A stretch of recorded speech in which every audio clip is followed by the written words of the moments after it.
You know, I've been doing this YouTube thing for a while now, and I think I'm finally at a point where I can be honest with everybody and say, I like clicker games. For those of you still here, let's talk about it.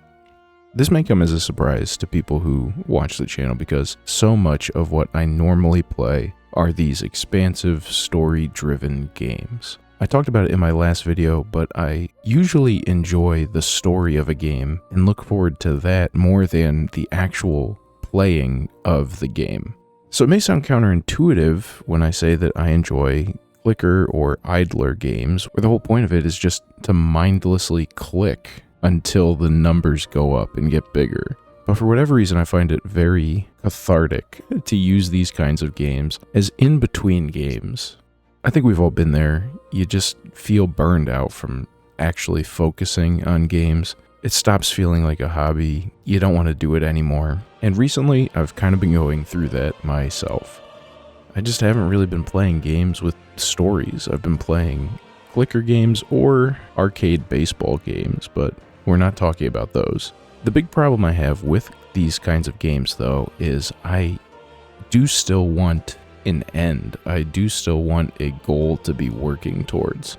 The problem I have with kind of the big games in the genre, like Cookie Clicker, is that they're borderline endless. It takes what feels like years to finish the game. So I'm this weird oxymoron that doesn't want an idler game that lasts for thousands and thousands of hours. Interestingly, there were a few games that I've played recently that actually do have an ending that I want to talk about today. The first is a game about digging a hole.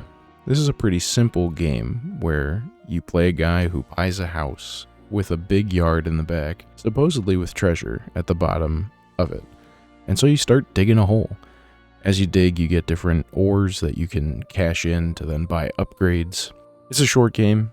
Only took me about 2 hours to get down to the bottom, but it has a good enough pace of upgrades that it never really wears out its welcome, even though it is a fairly repetitive game. Even at the higher levels of upgrades, they never really give you enough inventory space to hold all the ores that you're digging up. So very frequently you're jetpacking your way back to the surface to cash in. It can be a little tedious, it could be a little frustrating, but overall it did scratch the itch, and it's certainly cheap enough that it's worth considering picking up for a couple hours of enjoyment.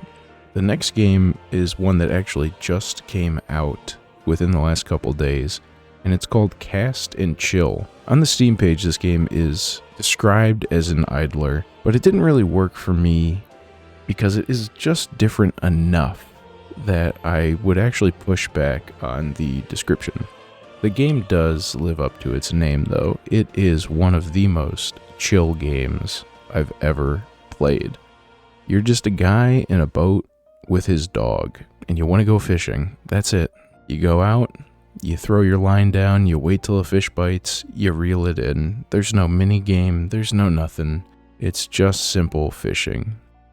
I just don't think I had the right mindset going into this game. I did expect it to be a little more involved. I did expect it to have some kind of progression system. There is in a sense, but you can very quickly buy all the boats, all the fishing poles, all the licenses to go to the different locations.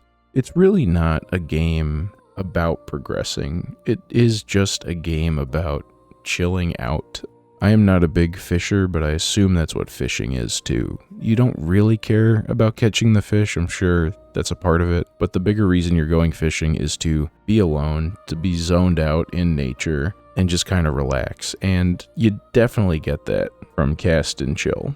Next up is Dig Zeum. This was a fun little game that I also just picked up during the Steam summer sale, and this is almost the perfect clicker for me.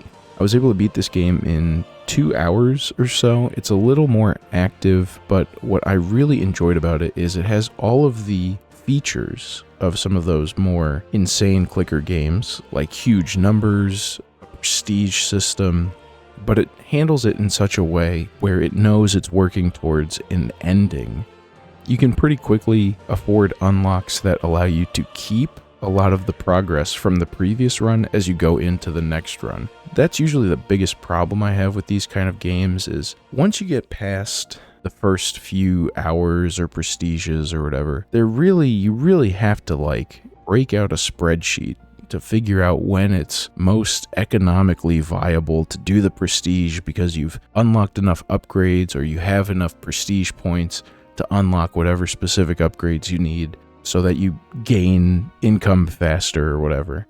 I'm not looking to do math when I play these games. I just kind of want to zone out. And I've always found those kinds of systems and the need to really be aware of when you're doing certain things like that, or else it was pointless essentially and just erases hours of, we'll call it progress, whether it is or not. And so when a game like this comes along that encourages you to prestige because there are some upgrades that really will help you and won't take away the progress that you've been making on your current run, I think that's great. I think that's a good thing. I think it's not bad. Now, could this game have been balanced a little differently so that it took a little longer than 2 hours? Sure, and that would have been cool. This was actually a pretty fun game. The whole shtick is that you run a museum, so you have to dig for relics to put in the museum. And the more relics you have, the more people will come to your museum, and the more money they'll give you to look at your relics. The core loop was fun. The little gimmick was fun. It's a simple game. It's like $2. Highly recommend it during this current Steam sale. The last game I want to talk about is one I honestly have not played in a number of years, but since I'm talking about these games, I do want to mention it because I loved it so much. And that's Lazy Galaxy 2. This is probably my favorite game in this genre that I've played because it's a really cool concept. In the game, you're essentially a space explorer building out like a base, and as you go, there's a lot of decisions that you need to make that actually drive how effective you are. Putting different buildings next to each other will give you different bonuses, and you have to actually discover those yourself. On top of that, there's a whole separate game where you're building your fleet of spaceships, and these spaceships go out and fight. And so it's this combination of the two things, both learning and upgrading your base to get the resources you need to then power the ships that you need to then do the space combat that you need. I just found it really satisfying, and again, it's one of those games that has a very fixed length. It was a little longer, but you're always working towards a specific goal, trying to conquer the galaxy. It leverages a lot of different game genres, but adapts them to the clicker idler genre in such a good way. I know I'm maybe talking a little vague. Like I said, I have not played this game in a few years, but I just wanted to give it a shout out because I did really enjoy it. It's also on sale currently during the Steam summer sale for $4. And if you're into this genre, it's $4 well spent. What do you think? Are idler games bad? Do they just waste your time, making you feel like you're doing something, take away the awareness of time moving forward at an unstoppable rate? Let me know in the comments down below. What's your favorite type of game to just kind of zone out to? Let me know. If you liked the video, be sure to hit the like button, consider subscribing to the channel, and I will see you all with the next video.